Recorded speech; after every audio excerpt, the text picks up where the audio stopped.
Le rocher de Dandi et la station touristique de Dougia ont fait l'objet d'une visite du ministre de Développement touristique et ses proches collaborateurs. S'enquérir du fonctionnement de ces sites est l'objectif de ce déplacement. Et puis les éléments du contingent du fuseau Est-G5 Sahel sont en fin de formation. Ils ont été décorés hier par le chef d'état-major général des armées, premier adjoint. C'est tout pour le sommaire. Mesdames et messieurs, bonsoir et merci de nous recevoir chez vous ce soir. Demain, c'est le 11 octobre. Le monde célèbre la journée internationale de la petite fille. Prélude donc à cette journée, le ministre de la Femme et de la Petite Enfance, Amina Priscille Longo, a fait une déclaration cet après-midi pour appeler les parents à bannir certaines pratiques néfastes à l'égard des filles. Je vous propose de suivre. Chers compatriotes, trop souvent, les voix de nos filles sont réduites au silence dans les ménages, dans les écoles et dans la sphère publique. Pour des millions de filles dans le monde, mais chez nous ici au Tchad aussi, malheureusement, le silence est imposé par les mutilations génitales féminines, le mariage des enfants et bien d'autres pratiques néfastes. Non seulement ces pratiques violent l'intégrité corporelle et l'autonomie de la fille, mais elle lui vole aussi sa confiance et sa capacité à faire des choix éclairés sur sa vie. Ces pratiques néfastes surviennent en un laps de temps, mais malheureusement, les conséquences durent toute une vie. Une étude du Fonds des Nations Unies pour la population et de ses partenaires montre que la pandémie de Covid-19 pourrait entraîner 13 millions de mariages d'enfants supplémentaires et 2 millions de cas supplémentaires de mutilations génitales féminines d'ici 2030, ajoutés déjà aux millions qui devraient avoir lieu bien avant. Avec comme guide l'agenda du développement durable à l'horizon 2030, nous devons faire notre mieux pour s'assurer que les filles ne soient pas laissées pour compte. Nous ne pouvons pas non plus permettre à la crise actuelle de faire dérailler l'avenir de toute une génération. Redoublons donc d'efforts pour un monde égalitaire entre les sexes, un monde où chaque fille a le pouvoir de faire des choix éclairés sur son corps et sur sa vie. Dotée de bonnes connaissances et compétences, entourée d'un foyer paisible, d'une école sûre, d'une communauté enrichissante, protégée par la loi et les entités responsables, la fille aura donc ainsi les outils pour mieux prospérer. C'est dans cette optique que le maréchal du Tchad, Idriss Déby Itno, suite à la tournée du ministère de la Femme en septembre dernier dans la zone méridionale du pays, a instruit la tenue d'une table ronde du 26 au 28 octobre 2020 à Komra, impliquant ainsi les leaders traditionnels, coutumiers, religieux, administratifs, judiciaires, ainsi que les ADH, afin de trouver des solutions au phénomène de la mutilation génitale et des VBG devenus recrudescents malgré les textes et lois adoptés à cet effet. C'est aussi en réponse à cette préoccupation du maréchal que le ministère de la Femme et de la Protection de la Petite Enfance et ses partenaires s'engagent à lutter davantage et très efficacement à travers la sensibilisation, la communication pour un changement de comportement. J'invite aussi, par ailleurs, les familles, les responsables communautaires, chefs religieux et la société civile, le secteur privé, mais aussi les hommes engagés, à promouvoir les droits des filles pour faciliter une bonne éducation.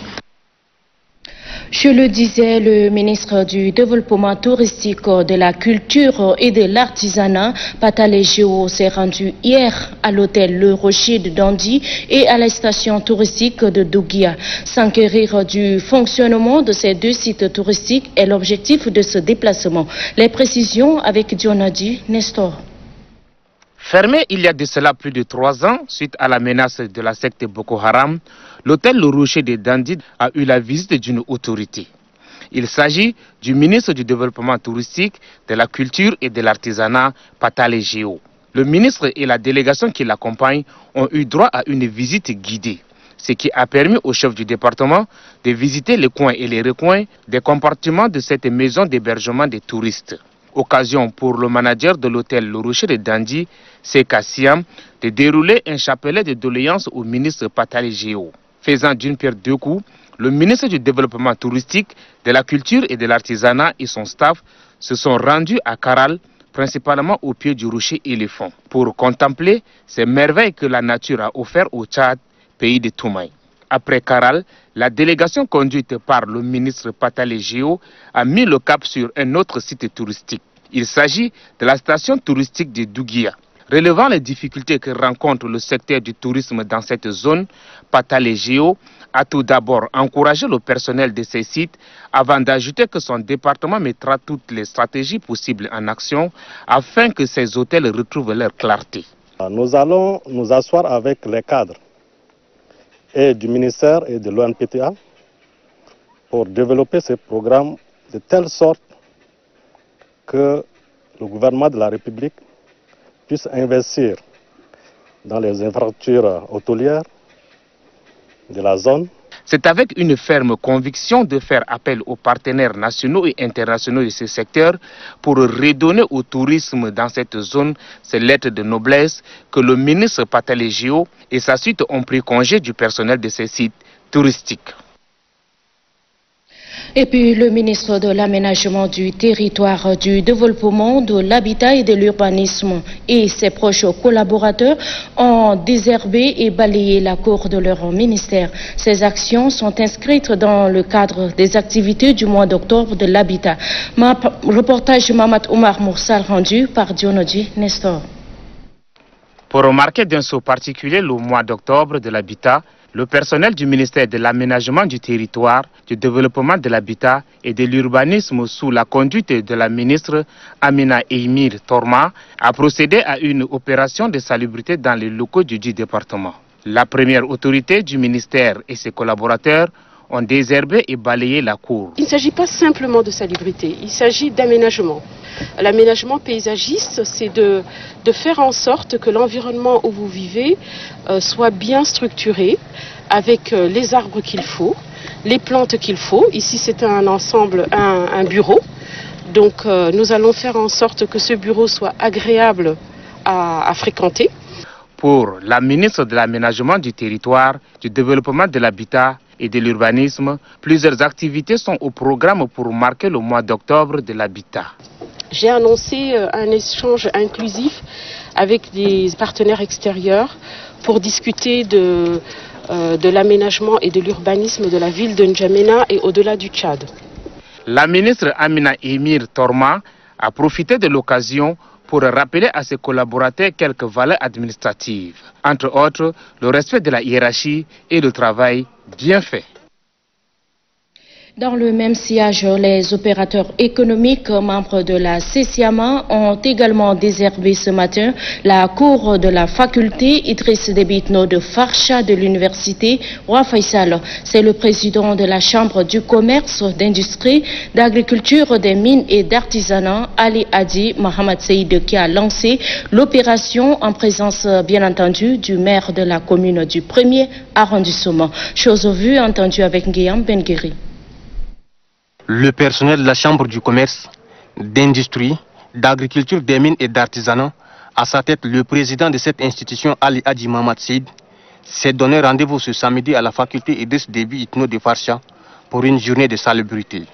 C'est en réponse à l'appel des plus hautes autorités du pays pour des actions citoyennes que les opérateurs économiques ont ainsi rendu salubre cette université, précise le premier responsable de la CESIAMA. Aujourd'hui, comme vous le constatez, les opérateurs économiques conduits par la Chambre de commerce répondent à l'appel des plus hautes autorités du pays, auxquelles pratiquement toutes les institutions de l'État se sont déjà spontanément manifestées. Ainsi, à travers une implication aussi forte, le milieu des affaires au Tchad prend fin et cause des élèves et étudiants de notre pays en se déployant ce matin sur le site de la faculté Idriss Déby Itno de Farsha, branche de l'université Roi Faisal. Le maire de la commune du 1er arrondissement, Djibril Mohamed Abdelkerim, et les doyens de la faculté Idriss Déby Itno, Ahmad Aboul Fati Ousmane, saluent la forte mobilisation des membres de la CESIAMA pour rendre salubre cette faculté. La plateforme entrepreneuriale dénommée Young Ambassador Business a également organisé une journée porte ouverte de découverte et de réseautage. C'est le ministre de la Jeunesse et des Sports qui a présidé la cérémonie. Ali Ibrahim Suleiman. La journée porte ouverte organisée par la plateforme Jeunes Ambassadeurs de l'entrepreneuriat et Tchad Innovation s'inscrit dans le cadre de la promotion de l'entrepreneuriat des jeunes au Tchad. Les innombrables projets réalisés, présentés sous forme de start-up et initiatives, sont en exposition à Time Open Space. Une journée de découverte et de réseautage des start-up et des initiatives encourage les jeunes. Le chargé d'affaires de la délégation de l'Union européenne a salué cette aventure entrepreneuriale des jeunes avant de manifester le soutien de son institution. Le ministre de la Jeunesse et des Sports, Routouang Mohamed Christian, appelle les jeunes entrepreneurs à saisir des opportunités afin de promouvoir davantage le secteur privé. Une visite guidée de la plateforme Jeunes Ambassadeurs de l'entrepreneuriat et Tchad Innovation a permis à la délégation de toucher des doigts les mots qui minent l'épanouissement de la jeunesse et d'encourager les start-up et initiatives des jeunes. Les éléments du contingent du fuseau Est G5 Sahel sont en fin de mission. Ils étaient décorés hier par le chef d'état-major général des armées, premier adjoint, le général Dimadoum Tiraina.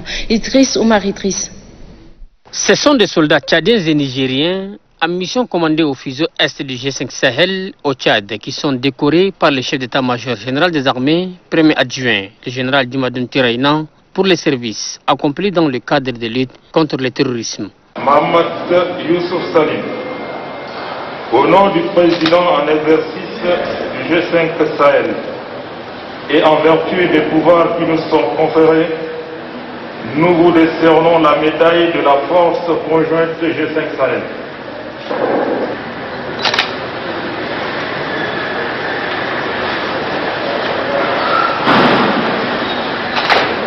Ils sont au total 6 récipiendaires, dont 3 Nigériens, à recevoir cette distinction. Le commandant du fuseau Est, le Tchadien, colonel Mohamed Youssouf Salim, et son adjoint nigérien, Soukayradou Harouna, expriment leur satisfaction. Le fuseau Est du G5 Sahel comprend les zones nord-ouest du Tchad et l'Est du Niger. Il a pour mission de contenir les menaces terroristes afin de restaurer la quiétude aux populations. Sachez également qu'une conférence de presse est organisée ce matin à la Maison des médias. Les hommes des médias se sont édifiés sur les différents facteurs de risque du cancer. Les précisions avec Varel Adé. À la Maison des médias du Tchad, c'est une conférence de presse qui est animée par la Ligue tchadienne pour la lutte contre le cancer et le ministère de la Santé publique et de la Solidarité nationale. La Ligue tchadienne de lutte contre le cancer est une institution qui lutte contre le cancer. Et pour ce faire, elle s'est assignée quelques objectifs spécifiques, à savoir mener des actions de prévention axées sur la sensibilisation sur le cancer, sur les facteurs de risque, et faire des plaidoyers auprès des autorités tchadiennes et des partenaires du Tchad pour que notre pays soit doté du plateau technique pour la prise en charge des malades de cancer. Pour le président de la LTCC, le défi de cette lutte ne peut être relevé avec la contribution des journalistes appelés à relayer l'information à la population. Nous souhaitons vivement votre engagement à porter les messages à l'endroit de la population. Éviter le cancer, c'est possible. Selon le président de cette ligue, il est important d'éviter la consommation de stupéfiants. L'occasion est donnée à la cancérologue Dr Fatima Abakar Abdraman Hagar, par ailleurs coordinatrice du programme national de lutte contre le cancer au sein du ministère de la Santé publique, d'échanger et d'édifier largement la presse. Les divers facteurs de risque contre le cancer sont au centre des débats. Elle met l'accent sur le dépistage précoce, moyen de prévention le plus efficace. Aujourd'hui, 10 octobre, le monde célèbre la journée mondiale de la santé mentale. Ici au Tchad, les activités commémoratives de cette journée se sont déroulées à la Maison nationale de la femme. Le thème retenu pour cette année est « Agissons pour la santé mentale, investissons ». Cette journée est aussi l'occasion de souligner la nécessité urgente d'investir dans le secteur de la maladie. Guillaume Bengueri. Depuis plusieurs années, le Tchad, à travers le ministère de la Santé publique et de la Solidarité nationale, s'est joint aux autres pays membres de l'Organisation mondiale de la santé pour commémorer la Journée mondiale de la santé mentale. Célébrée chaque 10 octobre de l'année, cette journée offre l'occasion de souligner la nécessité urgente d'investir davantage. L'insuffisance du financement pose un réel problème.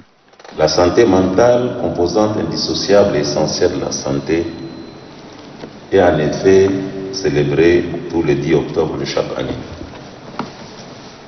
Selon l'Organisation mondiale de la santé, une personne sur 5 a des risques de présenter un trouble mental au cours de sa vie.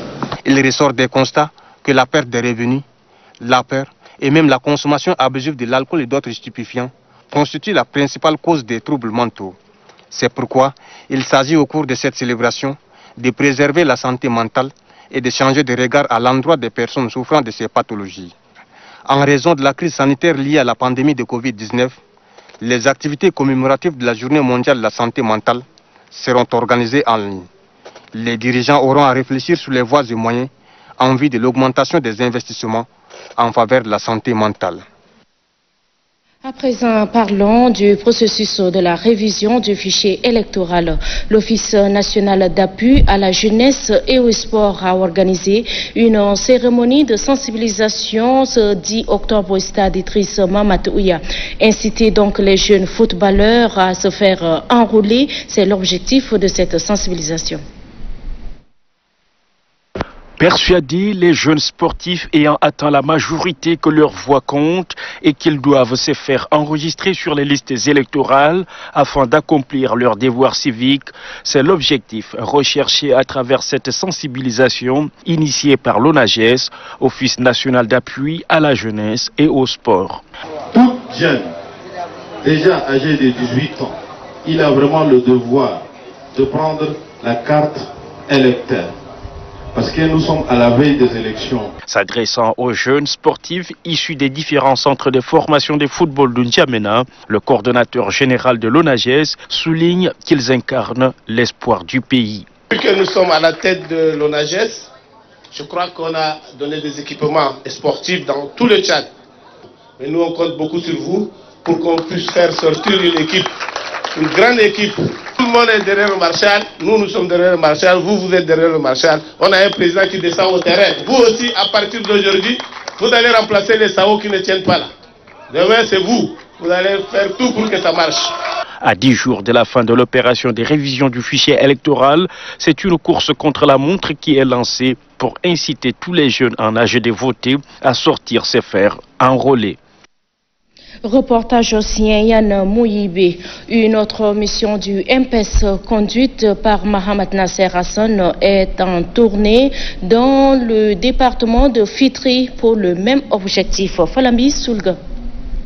Les militantes et militants du mouvement patriotique du salut de la sous-préfecture de N'Djamena Bilala sont sortis massivement pour réserver un accueil de grand jour à la délégation conduite par Dr Mohamed Nasser, membre du bureau politique national du mouvement patriotique du salut, dans le cadre de la sensibilisation sur la révision du fichier électoral biométrique.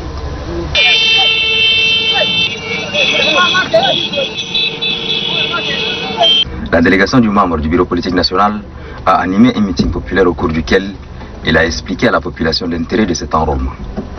Dr Mohamed Nasser exhorte ses camarades à s'inscrire massivement sur le fichier électoral conformément aux directives de la CENI. Les personnes qui n'avaient pas eu l'occasion de s'inscrire en 2015, pour une raison ou une autre, cette fois-ci j'ai dit il faut qu'il se rattrape et avoir sa carte électeur.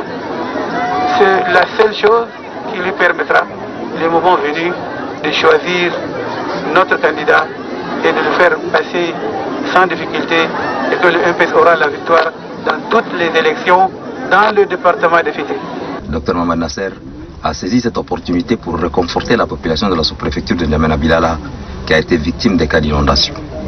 Le membre du bureau politique national du mouvement patriotique du salut rassure la population que le maréchal du Tchad, Idriss Déby Itno, président de la République, a instruit le gouvernement pour venir en aide aux sinistrés. Le chef de la délégation promet qu'il ne ménagera aucun effort pour sillonner tout le département des Fitri, constater des visus, compatir avec les sinistrés et recenser les doléances afin de les porter à la plus haute hiérarchie pour des réponses idoines. Signalons aussi que la tournée de sensibilisation du parti Al-Nassour dans le cadre de la sensibilisation se poursuit. L'équipe conduite par le président de cette formation politique, Mohamed Anadif Youssouf, s'est rendue à Abéchi pour sensibiliser sa base. Mohamed Suleiman. En tournée de sensibilisation sur l'importance de la révision des fichiers électoraux, mettent les bouchées doubles. Ils se sont rendus à Abéché, chef-lieu de la province du Wadaï. La ville d'Abéché a constitué la dernière étape de cette tournée. L'équipe de la mission, conduite par le professeur Mohamed Anadif Youssouf, a été reçue par Sa Majesté le Sultan du Wadaï, Chérif Abdelhadi Mahdi Abdelhadi Ibn Ali Ibn Mahmoud Chérif. Des sujets liés au recensement électoral ont été évoqués au cours de cette rencontre. Ensuite, les membres de la délégation sont allés rencontrer les jeunes militants et sympathisants du parti Al-Nassour pour leur expliquer l'importance de la révision des fichiers électoraux. Le président du parti, le professeur Mohamed Anadif Youssouf, a demandé à ses militants et sympathisants de se mobiliser pour accompagner les membres de la CENI dans leur mission. Le secrétaire national du parti Al-Nassour, chargé des affaires étrangères, Dr Omar Mohamed Dago, a invité les jeunes à se faire enrôler, car, dit-il, le recensement électoral est un devoir civique. Dans la même lancée, le secrétaire général provincial du MPS, Abbas Abdelkarim Badour, a exhorté ces jeunes à mener la campagne de sensibilisation sur l'importance de la révision des fichiers électoraux dans les districts, les villages et les fériques. Nous allons travailler en connivence avec les partis alliés du MPS pour la réussite du recensement électoral, conclut-il. Même son de cloche pour cette mission conduite par Mohamed Moussa Gamar qui se trouve à Amtimon. Les précisions avec Mohamed Abdelbanat. Accueilli à une dizaine de kilomètres de la ville d'Amtiman par un nombre important de militants et sympathisants, la délégation est arrivée aux environs de 11 heures. Dès son accueil à la sortie nord de la ville d'Amtiman, la délégation conduite par Mohamed Moussa Gamar, accompagnée de Al-Khoudar Ali Fadil, tous deux membres du bureau politique national, a organisé une parade tout au long de l'artère principale menant dans la ville d'Amtiman. Les membres du conseil provincial, départemental et communal mobilisés pour cet événement particuliers ont été reçus par la mission venue de N'Djamena au cours d'une rencontre organisée au siège du parti. Dans son mot introductif, le secrétaire général provincial du MPS Ahmad Sabour-Djanou a souhaité la bienvenue à la délégation qui, malgré la situation difficile relative à la dégradation de la route, a fait le déplacement sur Amtiman. Intervenant à son tour, le chef de mission, Mohamed Moussa Gamar, a sollicité une prière en mémoire des camarades décédés avant d'expliquer l'objectif principal de la mission. Le but de notre mission, c'est de venir appuyer le recensement au niveau de notre province. Et je suis convaincu qu'avec l'engagement de toute la province, et surtout le département de Barazoum, avec toutes les difficultés du terrain, inondations, éloignement, je suis convaincu qu'on va lever les défis et nous allons atteindre notre objectif, c'est celui de recenser toute notre cible. Quel que soit le prix, nous allons recenser notre cible, c'est ça le but de notre déplacement. La mission vise aussi à sensibiliser la population à se faire enrôler et vise à appuyer les différentes structures politiques du MPS au niveau de la province du Salamat. Le vice-président du parti, Merci Ahmad Adoudou, à la tête d'une délégation, s'est rendu à Melfi dans la province du Guira. Le vice-président est allé inviter les jeunes à s'inscrire sur le fichier électoral. Les précisions avec Kalia Gavoudla. Les militantes, militants et sympathisants du parti Merci se sont fortement mobilisés pour réserver un accueil digne des filles et fils de la ville de Melfi. Le vice-président de cette formation politique alliée au mouvement patriotique du salut MPS, Ahmad Adanoa Doudou, et la délégation qui l'accompagne ont fait le tour du chef-lieu du département de Garada. Point de chute, la place publique de cette ville.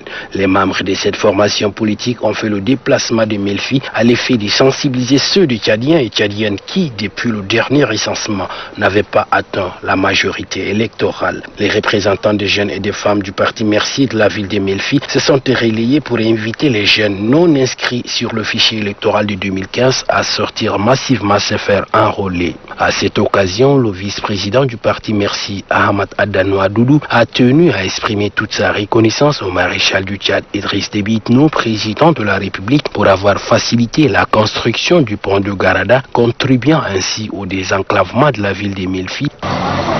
Le parti Merci remercie très sincèrement le maréchal du Tchad, son Excellence Idriss Déby Itno, pour avoir réalisé la construction du pont de Garada. Nous sollicitons au maréchal du Tchad, son Excellence Idriss Déby Itno, de faire davantage pour la population de Melfi. Pour le vice-président du parti Merci, la mise à jour du fichier général biométrique concerne la population cible de l'ensemble du territoire national. Il appartient donc à chaque acteur politique de bien expliquer à ses militants l'importance de cette opération de révision de ces fichiers, conclut Ahmad Adanoa Doudou. Et pour boucler ce chapitre, après avoir parcouru successivement 7 cantons du Kanem, le chef de la mission, Diber Younous, et ses camarades sont au sud du Kanem. Précision, Innocent Kilayou. Les 3 dernières étapes de la grande sensibilisation en faveur de la révision du fichier électoral que mène Diber Younous depuis quelques jours dans le sud Kanem ont été très émouvantes. En témoigne la ferveur des militants du MPS et celle de la population du canton Hilili. Dans ce canton, plusieurs personnalités qui composent la délégation et celles de la localité ont sensibilisé en leur manière la population. Le chef de canton, quant à lui, a fait comprendre que les agents de recensement déployés sur le terrain rencontrent énormément de difficultés. Diber Younous, qui s'est exprimé en langue locale, insiste sur la participation des femmes. Après le canton Hilili, c'est le canton Oumaga qui a accueilli la délégation conduite par Diber Younous. Membre du bureau politique national, Adoum Moussa Elifé a laissé entendre son enthousiasme. Les conditions exigées par la CENI pour se faire recenser, telles que les critères d'âge, sont entre autres le message développé dans ce canton par Diber Younous. L'étape du canton d'Herbalaban a été exceptionnelle à cause de la grande mobilisation de la population. Cette exception se fait également sentir à travers les multiples interventions des ressortissants de ce canton. Le chef de la délégation Diber Younous a expliqué avec détail à l'appui l'intérêt de ce recensement en route pour N'Djamena. La délégation du MPS conduite par Diber Younous s'est arrêtée dans le village de Adoum Moussa Elifé, membre de la délégation. Une occasion bien indiquée par Adoum Moussa Elifé de demander à ses frères et sœurs de Bessa de se faire recenser massivement. Diber Younous est aussi intervenu pour rappeler à la population de Bessa que le délai de ce recensement qui est prévu pour le 20 octobre est tellement court. La population doit s'activer pour se faire recenser. La radio Al-Quran Al-Kérim commence à émettre à nouveau grâce à l'implication du maréchal du Tchad Idriss Déby Itno. Reportage Ali Ibrahim. La radio Al-Quran Al-Kérim émettant sur la fréquence de 88.3 MHz a été créée en 2002 par feu Cheikh Hissène Hassan Abbakar, ancien président du Conseil supérieur des affaires islamiques. Cette radio, comme son nom l'indique, est à caractère confessionnel. Après 18 ans de diffusion de programmes, son pylône a été endommagé par le vent violent du 9 juillet dernier.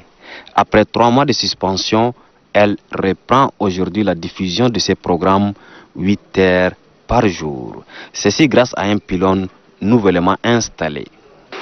Le pylône de notre station a retrouvé sa taille et même plus performant. C'est l'œuvre du premier responsable de cette grande nation. Je vais nommer le maréchal du Tchad, Idriss Déby Itno, qui s'est tout de suite donné pour nous rétablir les pylônes de cette radio. Le président du conseil d'administration de la radio Al-Qur'an Al-Karim, Cheikh Mohamed Khater Issa, affirme que la radio est un véritable outil de développement. Pour lui, la radio Al-Qur'an Al-Karim consacre ses programmes d'éducation islamique ainsi que des émissions interactives, comme en témoigne Haroun Youssouf, auditeur fidèle de la radio Al-Qur'an Al-Karim 88.3 FM. L'ONAGES a procédé hier à Koundoul à l'inauguration des aires des sports. Reportage Faré Ladi. Contribuer au développement des différentes disciplines sportives au Tchad, l'Office national d'appui au sport, dans sa politique de promotion et de développement du sport à la base, sous la conduite de son coordonnateur national, Kader Saleh Kana, multiplie des initiatives. Ceci s'est traduit par le développement des aires des sports dans les communes des différentes provinces du pays. Dans la commune de Koundoul, province du Charibagrimi, point de départ de cette initiative, l'ONAGES a aménagé un espace en faveur des jeunes sportifs. C'est l'initiative du Marshall lui-même. Marshall a créé cette institution pour la jeunesse tchadienne. Donc nous on traduit les actions du Marshall. Aujourd'hui nous avons décidé de remettre officiellement ce terrain à monsieur le sous-préfet et le maire de Koundoul, que l'ONAGES a fait comme geste. L'ONAGES, dans son programme, fera le même terrain dans les 403 communes du Tchad. Le maire de la ville, le sous-préfet de Koundoul, les présidents de la sous-ligue provinciale et celui communal présentent leur gratitude à l'ONAGES pour ce précieux cadeau. Pour eux, la volonté de cette institution de valoriser la discipline sportive corrobore avec les engagements du maréchal du Tchad, Idrissa Déby Itno, président de la République qui place la jeunesse au cœur de ses actions. Toujours en sport, Gazelle FC remporte la 4e édition du championnat national en battant Renaissance Football Club après les épreuves de tir au but, soit 6-5. La finale s'est jouée au stade Idriss Mamad Ouya en présence du ministre de la Jeunesse et des Sports, Outouang Mohamed Ndonga Christian, et du président de la Fédération tchadienne de football association. Les précisions avec Yann Mouyoubi. Après l'exécution de l'hymne national, une minute de silence est observée en mémoire de Fatih Douga, président de l'Export, décédé il y a quelques mois. Dans cette finale aux enjeux multiples, il y a eu très peu de temps d'observation, car après 13 minutes de jeu seulement, l'attaquant des Gazelles FC Masra Yannick se présente dans la surface des Renaissance Football Club. Il se débarrasse du dernier défenseur avant de fusiller le gardien Samba Diallo à bout portant et ouvre le score. Moins de 5 minutes après le but des Gazelles, Renaissance réagit et égalise par l'entremise d'Abo.